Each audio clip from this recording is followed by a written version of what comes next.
e incentive os gaúchos a ter uma qualidade de vida melhor. Obrigado, candidatos. Agora o candidato Vieira da Cunha vai fazer a pergunta para o candidato Vicente Bogo. Candidato Vieira da Cunha, por favor. Bogo, foi lembrado aqui que hoje faz 16 anos da Lei Maria da Penha. E realmente temos que comemorar um marco de proteção às mulheres contra a violência doméstica. Mas, ao mesmo tempo que houve queda em vários índices de criminalidade no Estado, e nós temos que saudar, e o que é bom eu quero manter, houve um preocupante aumento dos feminicídios. O que fazer para combater esse crime? É realmente um tema grave, né? Dos feminicídios, da violência contra a mulher, da violência contra a pessoa, porque, bem da verdade, nós nos encontramos numa época de hiperagressividade social, não é isso? As pessoas já não se reconhecem mais no seu valor humano, né? O mercado apela para o consumo imediato como fonte última de prazer, de satisfação, e desse modo as pessoas já não se reconhecem no valor uma das outras, não se reconhecem como iguais. E isso gera a possibilidade da agressão, de um tratamento do outro como objeto. É um tema, claro, que isso envolve análise também do ponto de vista psicológico.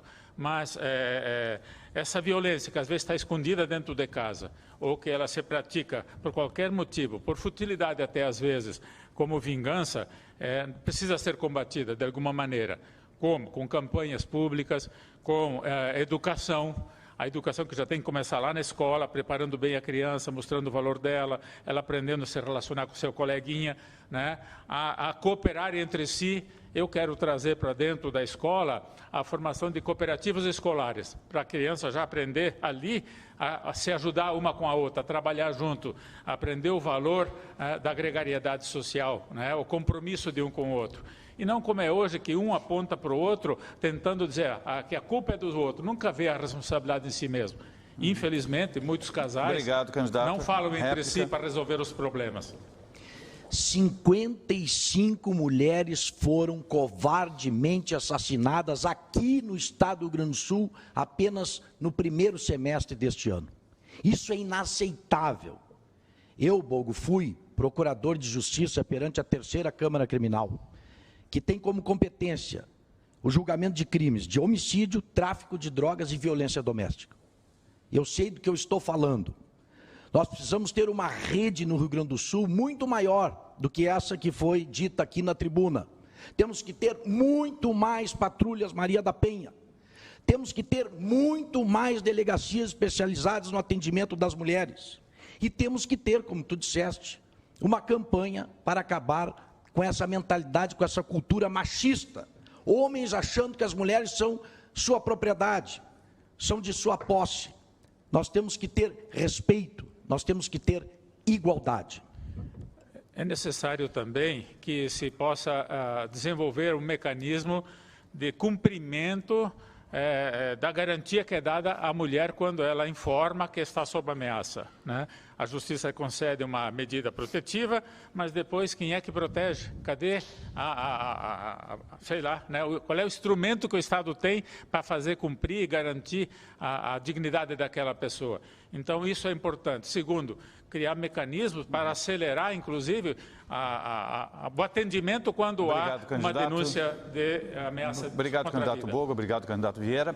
Agora, o candidato Eduardo Leite. Abre espaço para os maiores investimentos. É isso que a gente vai debater nessa campanha. Obrigado, candidato Eduardo Leite. Obrigado, candidato Jobim. Agora, o candidato Vicente Bogo vai fazer uma pergunta para o candidato Vieira da Cunha. Candidato Bogo, por favor. Candidato, há uma visão equivocada de parte da população e também dos políticos, às vezes, de achar que o Estado é quem resolve tudo, que o Estado é que é o tutor da sociedade, né? Que ele diz o que tem que fazer ou não fazer, etc. E a sociedade, às vezes, fica esquecida. Mas a sociedade tem direito de participar. Como é que o senhor vê a participação da sociedade no governo, na eventual gestão sua? Eu vejo como absolutamente necessária e imprescindível. E quero lembrar e, ao mesmo tempo, homenagear o meu líder e ex-governador Alceu Colares, que criou aqui no Rio Grande do Sul os Conselhos Regionais de Desenvolvimento, que são exatamente estruturas para que a sociedade participe do processo, democraticamente, do processo de definição das prioridades e dos investimentos públicos. E eu creio firmemente, Bogo, que é por aí. É com a participação da sociedade que nós vamos avançar e resolver os problemas. Quando fui secretário de Estado da Educação, mandamos para a Assembleia Legislativa e aprovamos uma lei chamada Sociedade Melhor, Escola Melhor. Exatamente com o intuito de chamar a sociedade, as comunidades onde estão as escolas, para participar do processo de reestruturação das escolas, de compra de equipamentos, enfim, do apoio necessário para que as nossas escolas possam ser reformadas e se transformem num ambiente de aprendizagem e com excelentes resultados. Muitos empresários colaboraram no sentido de fazer, por exemplo, que escolas tivessem equipamentos de informática, tivessem computadores, tivessem esses dispositivos que a tecnologia atual fornece para que possa haver realmente qualidade na educação. Então, eu apoio e concordo plenamente com a necessidade de participação da população. Eu concordo que os Coredes foi uma grande iniciativa, a consulta popular, no que pese o pequeno volume de recursos que é atribuído para a decisão nas diversas regiões do Rio Grande do Sul dos Coredes. E lembrar que o PSB deu origem ao orçamento participativo no Estado, através do Bernardo de Souza, ex-prefeito de Pelotas. Não é isso? Então, a participação popular que está consagrada na nossa Constituição, que eu ajudei a fazer como constituinte de 88, não é isso? É uma coisa sagrada, é um direito do povo participar. Mais do que isso, os problemas estão aonde? Estão ali na comunidade, estão lá no município. Então, eu penso que nós devemos, sim, articular toda a ação de governo o máximo possível descentralizada, junto com os municípios, junto com os Coredes, junto com as associações, promover a organização popular, enfim, garantir que o povo participe das decisões. A Constituição de 88, que é um marco da retomada democrática no nosso país, prevê 2 instrumentos de participação direta da população, o plebiscito e o referendo. E nós, aqui no Rio Grande do Sul, tínhamos o plebiscito previsto na Constituição do Estado. Lamentavelmente, para que o atual governo pudesse entregar o patrimônio público do Rio Grande a preço vil, retiraram da Constituição do Estado esse avanço democrático que era garantir plebiscito para as privatizações. Obrigado, candidatos. Agora o candidato Luiz Carlos Reise é quem... Abrir o caixa do Rio Grande do Sul para mostrar que a verdade não é nada agradável.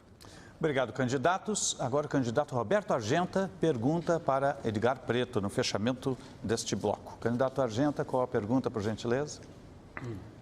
Edgar, andei por mais de 400 municípios do estado do Rio Grande do Sul, no ano passado e neste ano, e vi as dificuldades que passam as vilas, os bairros, especialmente das grandes cidades e também naquelas que não têm emprego.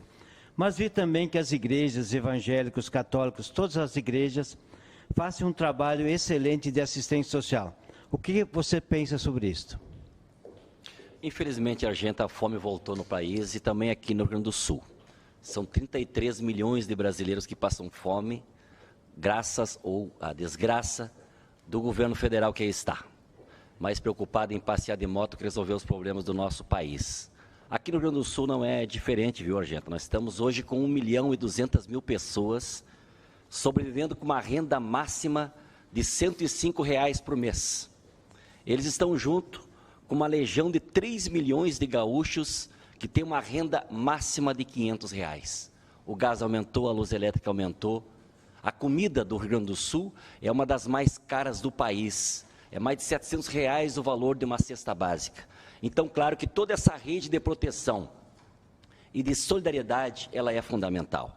Nós também, junto com a nossa agricultura familiar, junto com os movimentos sociais do campo, estamos juntos nessa grande rede de proteção, levando não esmola, mas levando o que a gente tem para dividir. E o que os nossos agricultores têm, a agricultura familiar, é a alimentação saudável com sinônimo de saúde. Nós temos que ter um governo, e eu vou lutar muito para eleger o presidente Lula no primeiro turno, para nós voltar de novo a ver esse Brasil no pleno emprego, porque as pessoas não querem esmola, as pessoas não querem favor, as pessoas querem uma oportunidade. Com Lula presidente, eu e tu no governo do Estado, nós viramos essa página e vamos ver o nosso povo de novo viver feliz. É a palavra de gaúcho. o Brasil é um país ecumênico. Aqui é um dos países mais humanistas do mundo, porque aqui todas as religiões se respeitam, independente de raças, de religiões, nós temos um país humanista. Isso é uma cultura muito importante do brasileiro e do gaúcho. E por isso, gente, nós queremos sim aproveitar a presença das igrejas como um todo, que estão nos bairros, na vila, no interior, nas grandes cidades, que fazem um trabalho eficiente, eficaz, inclusive atendendo a população que mais necessita dos recursos do Estado. Como o Estado não faz, as igrejas fazem. E nós queremos, sim, dar liberdade para que essas igrejas possam fazer, para que elas possam continuar fazendo esse trabalho muito importante, porque elas sabem onde é que as pessoas têm as maiores necessidades.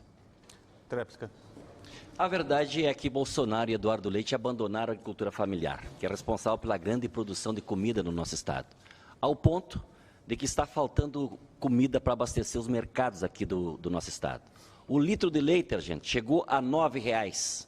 O agricultor vende o leite a R$ 2,50. Quem é que ganha nessa caminhada? Nós temos, portanto, que voltar a ter política para a agricultura familiar, abastecer os mercados com a alimentação produzida aqui, para que os senhores e as senhoras possam ir no mercado e encontrar uma comida mais barata. Obrigado, candidatos. Assim concluímos o quarto bloco. Na última, o primeiro a escolher é o candidato Ricardo Jobim. Quem é que o senhor escolhe? Quero perguntar. Candidato Edgar Preto. Candidato Edgar Preto. Vai se deslocar agora, vai vir até a bancada ou púlpito e o senhor vai fazer a pergunta para ele. Lembrando que é 30 segundos para a pergunta, 1,5 para a resposta. Por favor. Candidato Edgar Preto. O governo Tarso, ele deixou o estado do Rio Grande do Sul completamente quebrado. Ele sacou só do Caixa Único do governo 7 bilhões de reais. Sacou em depósitos judiciais 5,7 bilhões de reais. Deixou dívidas para o Sartori pagar sem dinheiro em caixa. Como o PT já governou o estado 2 vezes e nós continuamos endividados, eu pergunto, o PT ele vai aumentar impostos caso o senhor seja eleito? Jobim, nós já governamos o estado com Olívio Dutra e Tarso Genro. Os governos que nós constituímos aqui no Rio Grande do Sul, nós nunca aumentamos impostos. Nós não vendemos patrimônios públicos, nós pagávamos a dívida com a União em torno de 280 milhões por mês e nós não atrasamos o salário dos servidores, muito pelo contrário. Nós fizemos pesados investimentos na educação, na saúde, agricultura, e não sei se o senhor sabe, na época do Tarso Genro e do Olívio Dutra, a nossa economia sempre cresceu acima da média nacional. Ou seja, esta é a prova de que se um governo estiver preocupado com os setores produtivos do Estado e não ser tratados como adversário do Estado, a gente tem um retorno imediato.